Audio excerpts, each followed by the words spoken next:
एक शाम प्राची टीवी पर सीरियल देख रही होती है, तभी उसकी सास वहां आती है।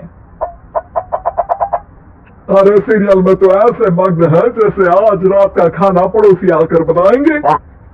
मुझे पता ही नहीं था आपने अपने बेटे की शादी पड़ोस में भी की हुई है।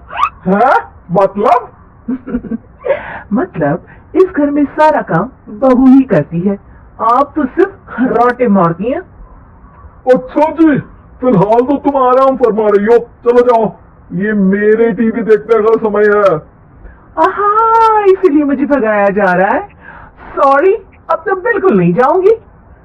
प्राची की इस बात पर दोनों सास बहू के बीच टीवी रिमोट के पीछे बच्चों जैसे छीना झपटी शुरू हो जाती है, जिसके बीच श्लोक भी काम से घर वापस आ जाता है।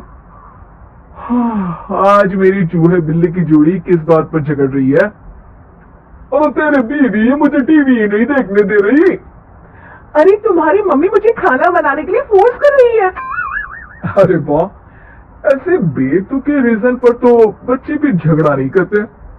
अरे मुझे कुछ मत बोल, सब इसने ही शुरू किया है। हाँ हाँ, जैसे आप तो बहुत दूध की धूली है ना।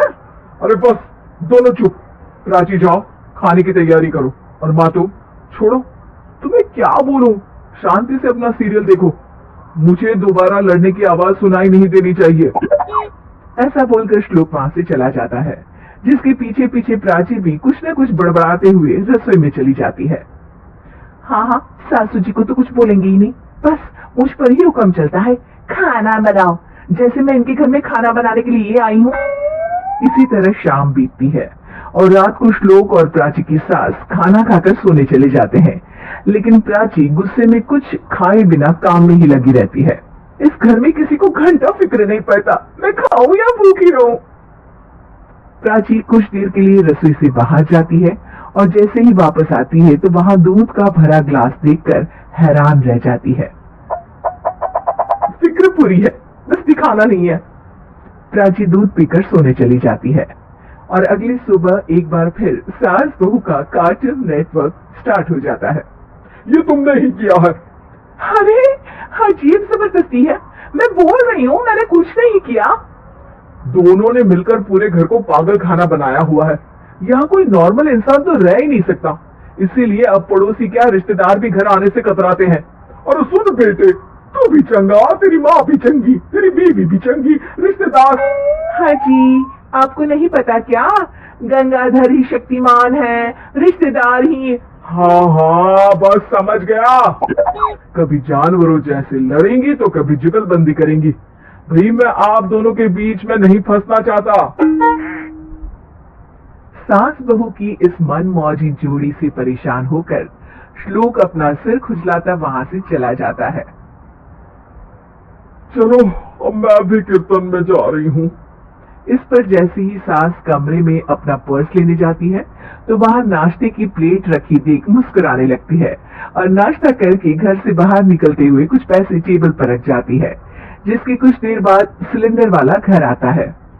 ओ मोरी मैया, मैं सिलेंडर के बारे में तो बिल्कुल भूल ही गई थी। घर खर्च के सारे पैसे भी मम्मी के पास है और श्लोक से बोला तो उल्टा 4 बात सुनाएंगे। प्राची ये सोच ही रही होती है कि अचानक उसका चेहरा चमक उठता है और वो घर में आकर इधर उधर देखने लगती है। तभी उसकी नजर टेबल पर रखे पैसों पर पड़ती है, जिन्हें वो सिलेंडर वाले को दे देती है। ये सब श्लोक देख लेता है। अच्छा बेटे, इतना बड़ा घोटाला, सबके सामने मैं तेरी दुश्मन और पीठ पीछे तेरी मेरी यारी।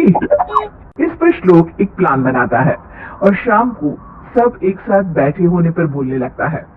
माँ, तुम दोनों की बहुत लड़ाई होती है, इसलिए मैं सोच रहा हूँ कि प्राची को उसके घर छोड़ाऊं, इससे वो भी खुश रहेगी और तुम भी।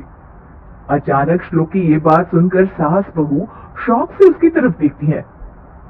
अरे ऐसे कैसे घर छोड़ाओगे, मुझे कहीं नहीं जाना। अरे तुम्हें बोला नहीं पर मैंने सुन लिया, तुम्हें मम्मी के साथ रहना अच्छा नहीं लगता, मुझे पता है। अरे वो हरे, जब बहू खुद कुछ काम बोले तो वो तुझे सुनता नहीं, और अब जो इसने बोला ही नहीं वो तू समझ गया। जब उसे नहीं जाना तो फिर जबरदस्ती क्यों कर रहा है? अच्छा, फिर आपको मौसी के घर छोड़ाता हूँ, बस अब आप दोनों एक घर में एक छत के नीचे नहीं रह सकती।